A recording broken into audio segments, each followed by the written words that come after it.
بعض جاہل اور بعض احمق جو بعض اوقات ممبروں پہ بھی چڑھ جاتے ہیں وہ اس طرح باتیں کرتے ہیں جیسے مثلا رسول اللہ یہ شادی نہ کرتے تو بہتر ہو۔ تو مسلمان ہی نہیں ہے بدبخت انسان، تو جو کہتا ہے کہ میں گواہی دیتا ہوں کہ محمد اللہ کے رسول ہیں، تو رسول تو خطا سے پاک ہوتا ہے۔ تو کتنا بڑا جاہل ہے کہ جو بات تیری عقل میں نہیں آ رہی تو کہہ رہے رسول اللہ یہ کرتے تو بہتر تھا، یہ نہ کرتے تو بہتر تھا۔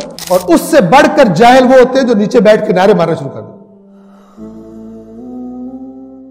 ہمارے ائمہ کی احادیث میں بھی ہے، جہاں پہ امام فرماتے ہیں کہ رسول اللہ کی کسی بات پر، نہ کہ فقط آپ کا جھگڑا ہوا ہے تو اس فیصلے میں رسول پاک کے جو فیصلہ کیا اس پر، نہ، کسی بھی رسول اللہ کی بات پر، کسی بھی رسول اللہ کے کام پر اگر کسی کے دل میں تھوڑا سا بھی اعتراض ہے، اور روایت کے لفظ یہ ہے کہ وہ بندہ یہ سوچے کہ اگر رسول اللہ یہ کرتے تو بہتر تھا، یہ نہ کرتے تو بہتر تھا، وہ اس میں شامل ہے، کہ جس میں اللہ رسول پاک کو اپنی قسم کھا رہا ہے، اے رسول نہیں مومن ہو سکتے اور تیرے رب کی قسم یہ مومن نہیں ہو سکتے جب تک یہ نہ ہو جائے کہ ان کے دلوں میں تیرے کسی کام پر ذرہ برابر بھی اعتراض ہو، تیرے کسی فیصلے پر اعتراض ہو۔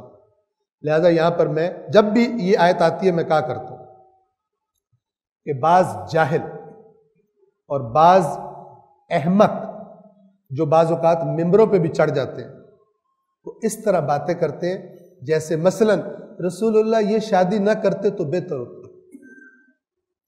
تو مسلمان ہی نہیں ہے بدبخت انسان، تو جو کہتا ہے کہ میں گواہی دیتا ہوں کہ محمد اللہ کے رسول ہیں، تو رسول تو خطا سے پاک ہوتا ہے۔ تو کتنا بڑا جاہل ہے کہ جو بات تیری عقل میں نہیں آ رہی تو کہہ رہے رسول اللہ یہ کرتے تو بہتر تھا، یہ نہ کرتے تو بہتر تھا۔ اور اس سے بڑھ کر جاہل وہ ہوتے ہیں جو نیچے بیٹھ کے نعرے مارنا شروع کر دیں۔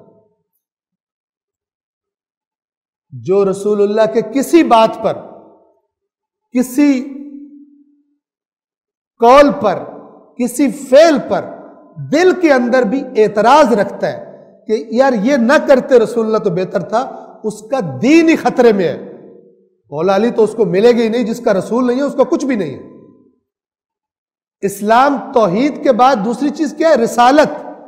اور جس کو رسول اللہ کے کسی کام پر اعتراض ہے وہ در حقیقت رسول کو معصوم سمجھتا ہی نہیں ہے۔ جڑ کٹ گئی اس کے دین کی، جڑ کٹ گئی اس کے دین کی، جو رسول اللہ کے کسی کام پر ایک ذرہ برابر بھی اپنے دل پہ اعتراض رکھتا ہے۔ بعض لوگ یہ مسلکی باتوں میں آ کر اتنے عقل کے اندھے ہو جاتے ہیں کہ اپنے دل میں رسول اللہ کے بعض کاموں پر اعتراض رکھتے ہیں۔ تو ان عقل کے اندھوں سے گزارش ہے کہ جو سنا سنایا تم نے ممبروں سے باتیں سنی ہیں اور اس کی وجہ سے تمہارے دل میں اگر کوئی ایسی بات ہے اس کو نکال دو، ورنہ تمہارا اسلام خطرے میں ہے۔